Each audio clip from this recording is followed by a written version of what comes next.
screen satu. Ya.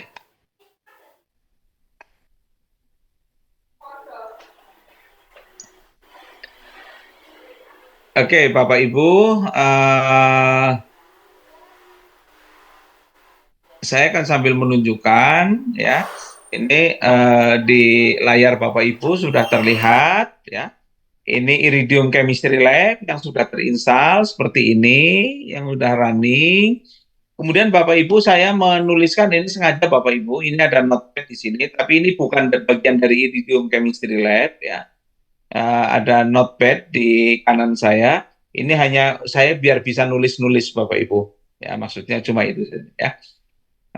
Nah, misalkan begini Bapak Ibu, kita akan menggunakan sebuah aplikasi ini untuk mendesain sebuah praktikum, maka tadi yang perlu dilakukan adalah kita mengenal atau mengidentifikasi apa saja yang ada di dalam virtual lab ini. Ya, kalau Bapak Ibu lihat ini di sini ada namanya Stockroom Explorer ya, Stockroom Explorer. Nah, Stockroom Explorer ini kalau di dalam di lab itu namanya apa namanya mungkin lemari bahan gitu ya, atau gudang bahan gitu.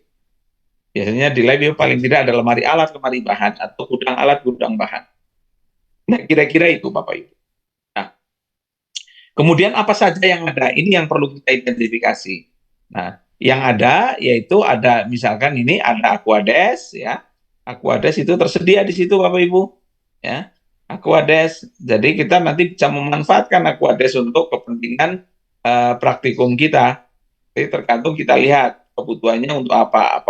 Apakah untuk mencuci, apakah untuk mengencerkan gitu ya Bapak Ibu. Nah, kemudian selain Aquades ada apa lagi? Ada larutan stok. Ya. Larutan stok itu kita kenal di lab itu namanya larutan induk. Ya, biasanya ini larutan-larutan yang sifatnya pekat. Ini contoh natrium hidroksida 19 molar. Ya, ini artinya larutan natrium hidroksida yang sudah berwujud cair. Karena biasanya natrium hidroksida itu bentuknya padat. Nah, Bapak Ibu juga kalau beli, misalkan ya di biasanya toko bangunan itu suka jualan ya soda api. Nah, itu natrium hidroksida soda api. Misalkan saluran air kita mampet, biasanya dikasih soda api biar nanti lancar kembali. Ya. Kemudian ada asam klorida ini yang 11 molar, asam sulfat 17,8 molar. Ini adalah larutan pekat. Nah, biasanya di lab ini ada di lemari bahan atau lebih spesifik mestinya ini disimpannya di lemari asam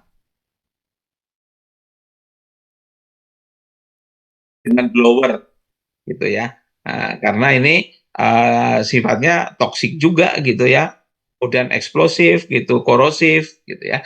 Jadi perlu kita ditempatkan di tempat yang cukup aman. Nah, selain larutan stok ada juga asam kuat. Nah, asam kuat ini Bapak Ibu, ini yang tadi saya contohkan bahwa anak-anak itu sementara ini yang kita contohkan biasanya asam kuat itu asam klorida, asam sulfat gitu ya. Oh ternyata masih ada lagi asam nitrat, asam perklorat gitu ya, asam iodida gitu ya, asam bromida gitu ya.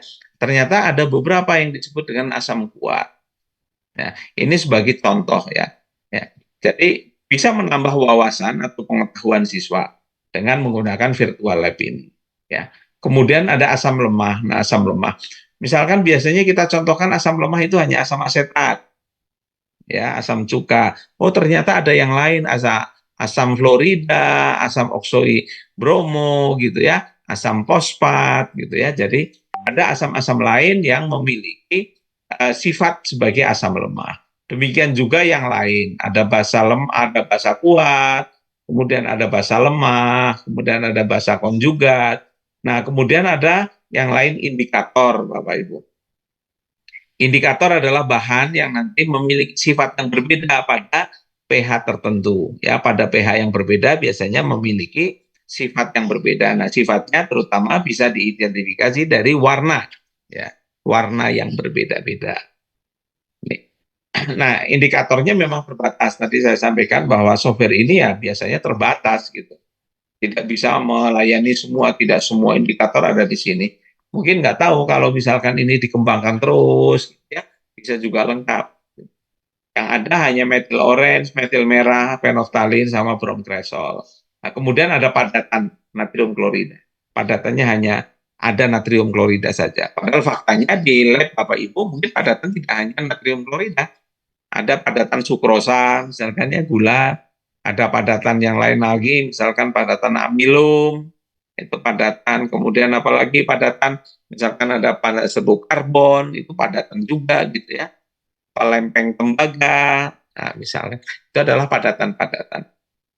Nah, ini apa namanya, eh, lemari bahan adanya ini. Nah, kemudian selain bahan itu ada juga alat-alat, Bapak Ibu. Nah, alat-alat itu adanya di sini. Nah, misalkan ini.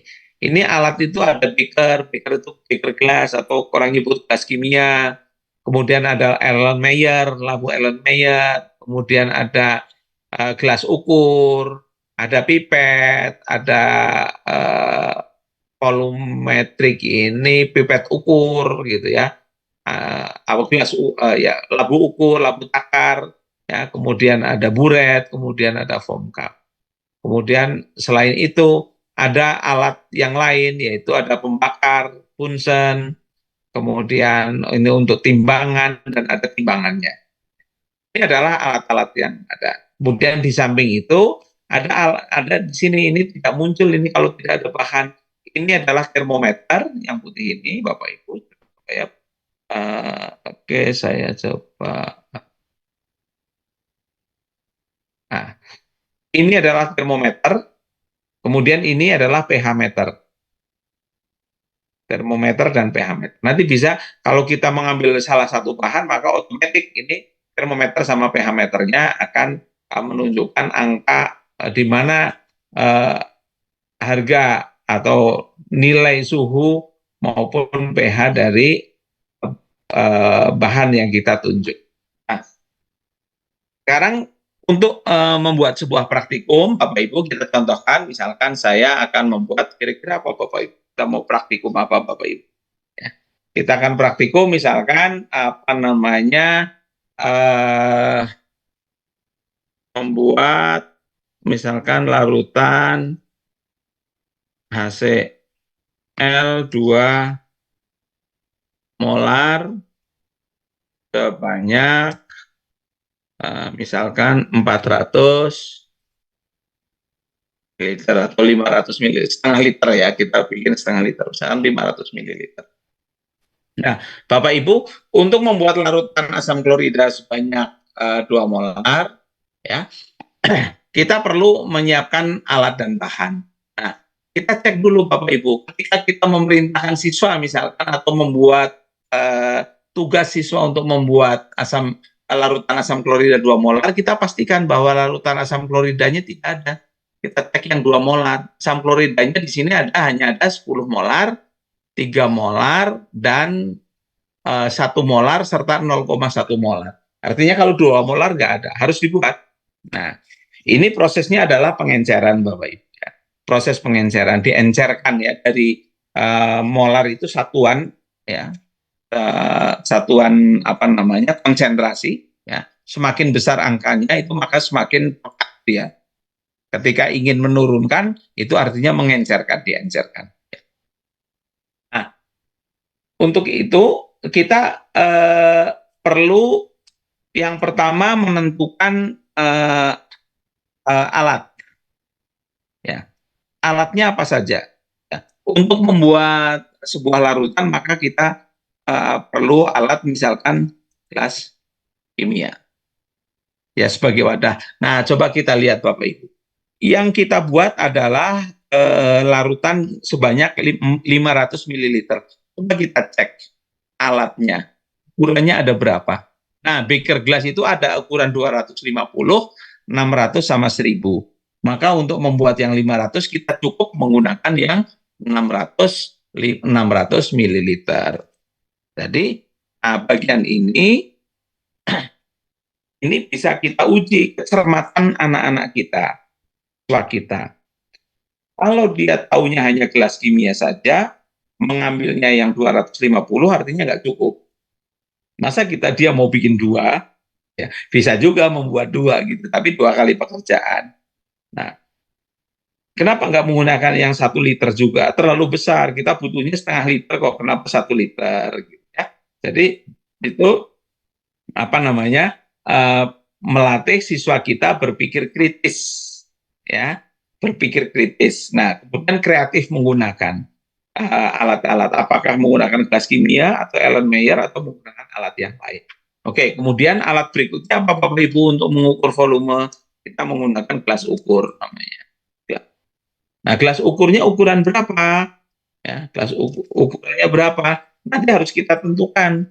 Mungkin gelas ukur kita kalau kita cek ya, kita cek gelas ukur itu ada ukuran 10 mili, 20 mili, 5 mili sama 50 mili. Nanti kita cek apakah kita cukup menggunakan yang 10 mili atau menggunakan 25 mili atau harus menggunakan yang 50 mili. Ya. Oke, kemudian apa lagi? Alat. Mungkin nanti kita bisa bertambah. Ya, kemudian bahan. Bahan apa yang perlu digunakan kalau mau mengencerkan? Yang pertama harus aquades. Harus ada aquades karena mau diencerkan. Kemudian yang kedua apa yang harus ada asam klorida yang pekat. Ya, harus punya kita asam klorida yang lebih pekat. Kita punya yang 10 molar, 3 molar. Misalkan kita ambil karena 2 molar, kita pakai yang 3 molar saja. Kita menggunakan HCl yang 3 molar. Ini bahannya. Nah, kemudian berikutnya adalah prosedurnya. Yang pertama harus kita siapkan alatnya dulu. Ya, satu, ambil gelas kimia 600 ml dan gelas ukur sekian mililiter. Ya, nanti kita coba hitung berapa. Jadi ini juga melatih kepada siswa sebelum bekerja dia harus melakukan pekerjaan dulu. Ya, hitung kebutuhannya sebenarnya alatnya yang berapa sih? Ya, tidak hanya asal pinjam ya alat. Yang kedua, kita telah mengambil gelas kimia, kemudian kita apa? Mengambil sekian mililiter asam klorida 3M ya, dan masukkan ke gelas kimia 600 mililiter misalkan. Kemudian ketika tambahkan sekian mililiter aquades. Misalkan gini, ini kan ada proses dia, proses pikir. Ya, siswa menentukan berapa ya gelas ukur yang digunakan, berapa ya asam klorida yang dibutuhkan, berapa aquades yang dibutuhkan. Nah, nah kemudian kita perlu apa perhitungan yang akan dilakukan perhitungannya. Perhitungannya adalah menghitung volume apa namanya asam klorida uh, uh, jumlah asam klorida ya atau HCl 3M yang dibutuhkan. Nah, kita kenal untuk apa namanya pengenceran biasanya umumnya menggunakan satu rumus cepat. Ya, rumus cepat. Meskipun ini sebetulnya prinsipnya bukan rumus, hanya membandingkan ketika sesuatu diencerkan maka sebetulnya barang itu ada itu hanya volumenya saja, pelarutnya yang ditambah. Kenapa misalkan kalau ibu-ibu masak ya, ibu-ibu masak kemudian dihangatkan, ya, kenapa biasanya biar tidak terlalu asin ditambah air dulu? Ya, kalau ditambah air dulu, dihangatkan makin lama tambah asin, tambah asin. Ya, karena ketika dihangatkan airnya menguap, ya, sehingga konsentrasi garamnya itu semakin tinggi. Semakin tinggi kita rasakan semakin asin. Makanya kalau menghangatkan biasanya tambah air dulu. Dihangatkan biar rasanya tetap. Nah, yang dibutuhkan biasanya kita menggunakan rumus V1 kali M1 ini sama dengan V2 kali M2. Nah, V1 adalah volume volume sebelum diencerkan. M1 adalah konsentrasi awalnya. V2 adalah apa namanya jumlah yang diharapkan. M2 adalah konsentrasi yang ingin dibuat. Jadi V1-nya ini kita cari, kali M1-nya itu ada 3 molar, ya, volume asalnya, sama dengan V2-nya kita mau buat sebanyak 500 ml, kali M2-nya adalah 2 molar. Di sini kita akan ketemu V1 sama dengan berapa Bapak Ibu? Sekitar 333,33 gitu ya. 33,33 ya.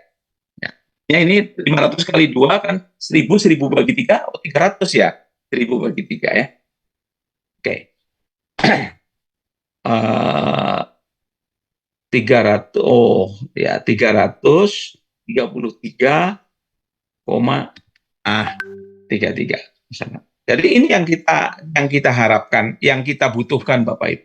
Maka karena volume yang dibutuhkan itu sebanyak ini, kita menentukan ukuran gelas ukurnya, kita pakai yang 50 karena tidak ada yang lebih besar lagi.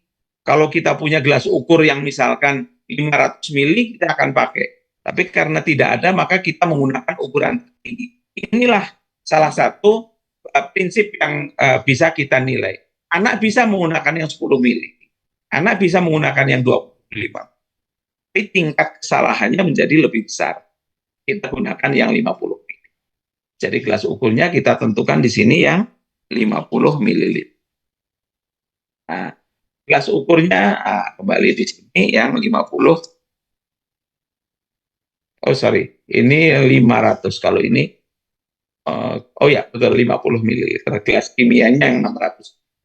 Kemudian mengambil sekian HCl 333,33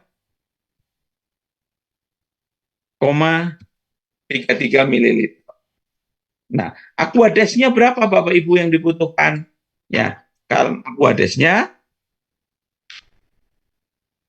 yang dibutuhkan yaitu sama dengan kita punya 500 ml dikurangi 333,33. Jadi berapa Bapak Ibu aquadesnya?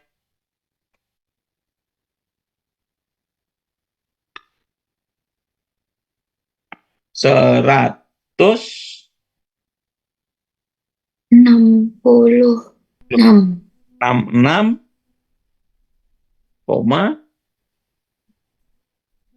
67. Ya, oke. Nah, itu ya. Nah, ini Bapak Ibu. Nah, aquadesnya kita. Jadi ini ada kegiatan berpikir dulu ya bagi anak-anak kita. Ya, jadi berpikir kritisnya kita bisa berkembangkan juga gitu ya. Berpikir kreatifnya nanti bisa, berpikir apa namanya cermat dalam melakukan pekerjaan bisa gitu ya. Nah, sekarang kita coba apa namanya instruksi ini kita lakukan di sini Bapak Ibu. Pertama, ya, ambil gelas kimia 600 ml. Kita ambil gelas kimia. Oke, kita punya kimia 600 ml. Kemudian ambil 33,33 ml asam klorida 3 molar. Oke, kita ambil asam klorida 3 molar. Oke, Bapak Ibu bisa cek asam klorida 3 molar. Volumenya ini hanya 100. Ya, volumenya hanya 100. Maka kalau 333 kita butuh berapa labu? Kita butuh 4 labu. Kita butuh 4 Erlenmeyer. Kita butuh 4. Ini 300, ini nanti kita ambil 33,3. Nah, ini juga kecermatan anak. Ya, menentukan berapa yang digunakan. Kemudian kita akan memasukkan 166 ml aquades. Kita ambil aquades, ini double klik saja Bapak Ibu. Nah, udah. Aquadesnya ini isinya ada 3000 ml. Ya, cukup.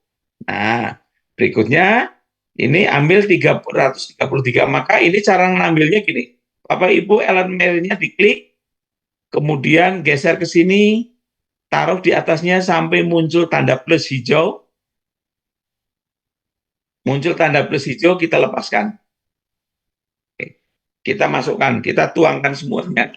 Karena jumlahnya hanya ada 100, kita tuangkan 100. Oke, sudah. Yang berikutnya kita tuangkan juga. Oke, yang berikutnya kita tuangkan juga. Oke, ini jelas karena 300. Nah, kemudian tadi kan kita perlu gas ukur 50 mili karena mau mengukur yang 33, yang 33,33. Nah, kita ambil gelas ukur yang 50 mili. Nah, sekarang baru untuk ngambil yang 33,33, kita ambil ini, kita masukkan ke sini, ya, sejumlah 33,33. Nah, ini. Nah, dari sini apa yang bisa kita pelajari, Bapak Ibu? Kita tahu bahwa anak-anak ketika membaca meniskus itu harus bagian bawah, ya, meniskus dari sebuah alat ukur larutan. Nah, sudah kita tuangkan dari ini, kita tuangkan tambah ke sini. Jumlah berapa? 33,33. Tuangkan. Oke. Ya. Maka sekarang kita lihat ini sudah ada 333,33 mililiter. Nah, selanjutnya kita tambahkan Aquades. Aquades 166,7. Nah, Aquades ini di dalam praktikum ini kita bisa langsung. Tapi nanti dalam praktikum yang sebenarnya kita harus menggunakan gelas ukur juga, Bapak Ibu. Ya, ini menggunakan gelas ukur. Banyak berapa? 166,67. Oke, kita tuangkan. Oke. Kita sekarang punya 500 ml asam klorida 2 molar. 2 molarnya dari mana? Ketahui dari sini. H plusnya molarity. 2 kali 10 pangkat 0. Ya, 2 molar. pH-nya berapa? pH-nya minus 0,30. Suhunya berapa? 25. Nah, kira-kira begitu, Bapak Ibu. Ya, bagaimana kita memanfaatkan virtual lab ini untuk melakukan praktik. Ini satu contoh. Nah, apakah ada hal lain yang bisa kita lakukan? Masih banyak, Bapak Ibu.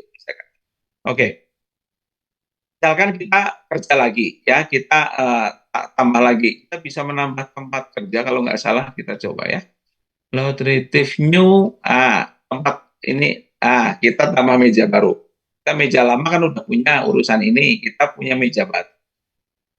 Misalkan saya contohkan Bapak Ibu, ya, meja baru. Nah, meja baru misalkan kita mau membuat apa ya, mereaksikan asam klorida 1 M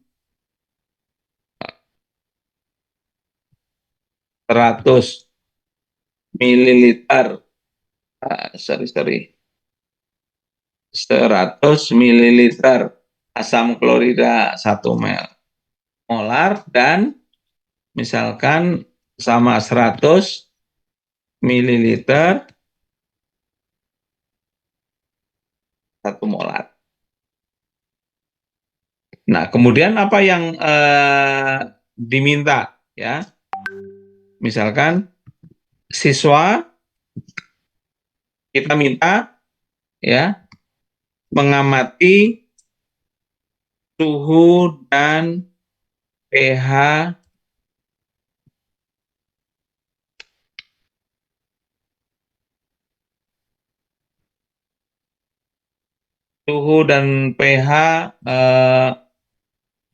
larutan sebelum dan sesudah direaksikan. Jadi kita perlu alat. Satu, untuk mereaksikan asam klorida 100 mili dengan asam klorida dengan natrium hidroksida 1 mili, maka kita butuh misalkan gelas kimia. Gelas kimia yang berapa? Karena 100 tambah 100, 200. Kita bisa menggunakan yang 250 mili. Ya. Kemudian berarti di sini kita punya gelas kimia 250. Kemudian apalagi yang dibutuhkan kalau mengukur suhu sama pH, maka kita perlu termometer. Kemudian kita perlu pH meter. Ya. Kemudian bahan yang dibutuhkan satu adalah asam klorida 1 M. Ini 100 ml. Kemudian yang kedua 1 M. 100 ya. Kemudian prosedurnya satu ya, ambil gelas kimia 250 ml. Kemudian dua, ambil HCl 1 molar. Kemudian ketiga, ambil 1 molar. Kemudian empat, apa? Diminta mengukur suhu. Ya. Ukur suhu dan pH masing-masing larutan. Kemudian berikutnya apa? Masukkan 100 ml HCl 1 M ke dalam gelas kimia 250. Berikutnya apa? Oh,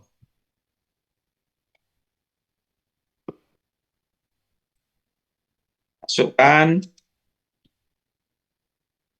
100 ml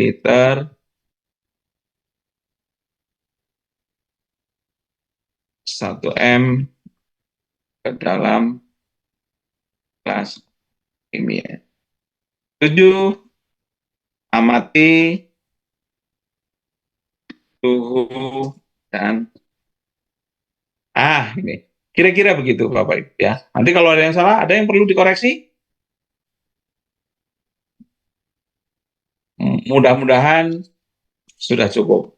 Nanti ini menjadi prosedur standar. Nah, Bapak Ibu, sekaligus saya ingin menunjukkan kepada Bapak Ibu bagaimana kita merekam screen ini. Screen ini saya rekam agar nanti bisa distorkan kepada Bapak Ibu untuk dilihat apakah sudah betul belum prosedurnya. Nah, salah satu alat rekamnya Bapak Ibu saya akan menggunakan snipping tool ya, snipping tool. Karena ini nggak usah nginstal, Windows itu sudah tersedia. Bapak Ibu tinggal klik ini, search yang gambar loop ini, tulis di sini snipping tool, snipping. Ah, tuh muncul snipping tools. Ya, dari snipping tool ini kemudian kita klik run snipping tool. Ini snipping tool Bapak Ibu. Nah, snipping tool ini bisa untuk merekam gambar, bisa juga untuk merekam video. Ya, merekam video. Nah, kita pilih merekam video karena yang akan kita rekam adalah rangkaian pekerjaan yang dilakukan siswa. Nah, sekaligus selain video kita rekam audio juga. Terus anaknya sambil ngomong. Untuk merekam audionya kita lihat settingnya dulu. Setting, kemudian kita scroll ke bawah, kita cek pastikan mikrofonnya harus on. Ini mungkin Bapak Ibu masih off, ini harus di on kan. Ya, mikrofonnya di on kan. Oke, kalau sudah kita kembali ke sini. Nah, sekarang kita akan mulai merekam Bapak Ibu. Untuk merekam kita klik new. Ya, klik new. Ya. Nah, kemudian ini masuk, kita areanya yang mau direkam mana? Ini yang mau saya rekam. Di drag aja, ya. Di select. Ini yang mau saya rekam. Nah, kalau sudah, kita klik start. Ya. Bapak Ibu, kita klik start. Oke. Oke, sebelum itu, ya oke. Klik start. Nah, ini akan saya delete dulu. Nah, oke. Nah, oke, nah saya akan mulai merekam. Bapak Ibu, ini saya menunjukkan bagaimana merekam layar ketika mau menggunakan Iridium Chemistry Lab untuk mereaksikan 100 ml asam klorida 1 molar dan 100 ml natrium hidroksida 1 molar. Yang harus kita lakukan, fokus langsung di prosedur. Satu, mengambil gelas kimia ukurannya 250. Oke, kita punya gelas kimia 250. Kemudian ambil asam klorida 1 molar. Oke. Kemudian ambil natrium hidroksida 1 molar. Oke. Kemudian ukur suhu masing-masing. Nah, sekarang kita klik asam klorida. Bapak Ibu lihat di sini suhunya 25, pH-nya 0. Kemudian kita klik natrium hidroksida. Suhunya 25, pH-nya 14. Ya. Sudah dicatat. Kemudian masukkan asam klorida 100 ml ke dalam gelas kimia. Kita drag, simpan di sini. Kemudian kita lepas, kita masukkan sejumlah 100 ml. Kita tuang 100 ml. Oke, sudah. Nah, sekarang kita tambahkan natrium hidroksida. Kita tuang sebanyak 100 ml juga. Kita tuang. Klik oke. Suhunya 31,3 tadi, ya. Kemudian pH-nya 6,91. Nah, ini suhunya turun secara terus-menerus, pH-nya naik. Demikianlah pengukuran atau reaksi antara asam klorida dengan natrium hidroksida. Ternyata suhunya naik dan pH-nya mendekati 7. Baru kita stop. Oke. Setelah di stop Bapak Ibu, nah ini muncul hasil rekamannya Bapak Ibu. Muncul hasil rekamannya. Coba kita play hasil rekamannya Bapak Ibu. Bapak Ibu, ini saya menunjukkan bagaimana merekam layar ketika mau menggunakan Iridium Chemistry Lab untuk mereaksikan 100 ml asam klorida 1 molar dan 100 ml natrium hidroksida 1 molar. Yang harus kita lakukan, fokus langsung di prosedur. Satu, mengambil gelas kimia ukurannya 250. Oke, kita punya gelas kimia 250. Kemudian ambil asam klorida 1 molar. Oke. Kemudian ambil natrium hidroksida 1 molar. Oke. Kemudian ukur suhu masing-masing. Nah, sekarang kita klik asam klorida. Bapak Ibu lihat di sini suhunya 25, pH-nya 0. Kemudian kita klik natrium hidroksida. Suhunya 25, pH-nya 14. Nah, sudah dicatat. Kemudian masukkan asam klorida 100 ml ke dalam gelas kimia. Kita drag, simpan di sini. Kemudian kita lepas, kita masukkan sejumlah 100 ml. Kita tuang 100 ml. Oke, sudah. Nah, sekarang kita tambahkan natrium hidroksida. Kita tuang sebanyak 100 ml juga. Kita tuang. Klik oke. Suhunya 31,3 tadi, ya. Kemudian pH-nya 6,91. Nah, ini suhunya turun secara terus-menerus, pH-nya naik. Nah, demikianlah pengukuran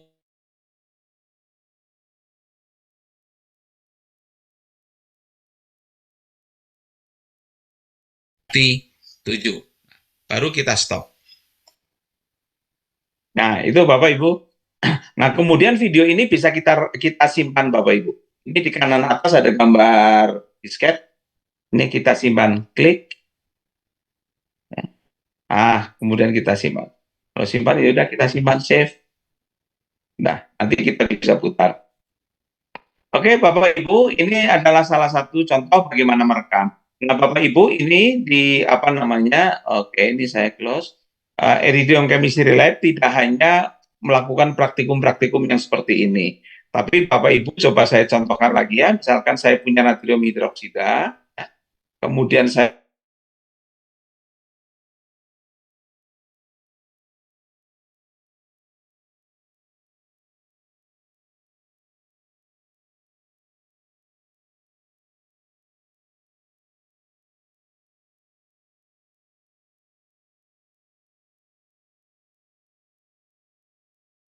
tidak mengubah warna larutan.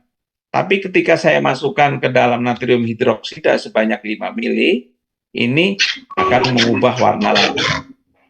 Ya. Nah, sekarang gimana dengan asam klorida yang sudah diisi, sudah tambah fenolftalin dengan natrium hidroksida, sudah tambah fenolftalin.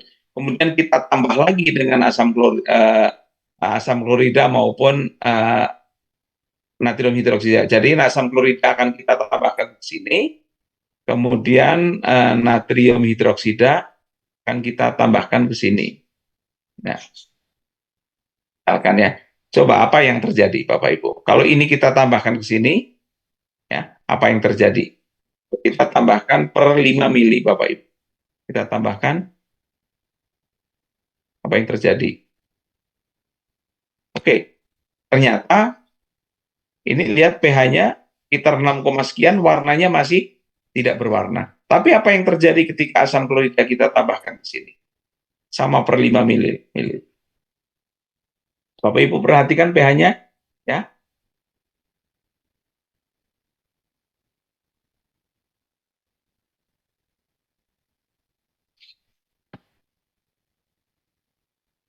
Ternyata berubah. Nah, gimana kalau yang ini? Ya, yang ini kita tambahin lagi natrium hidroksida.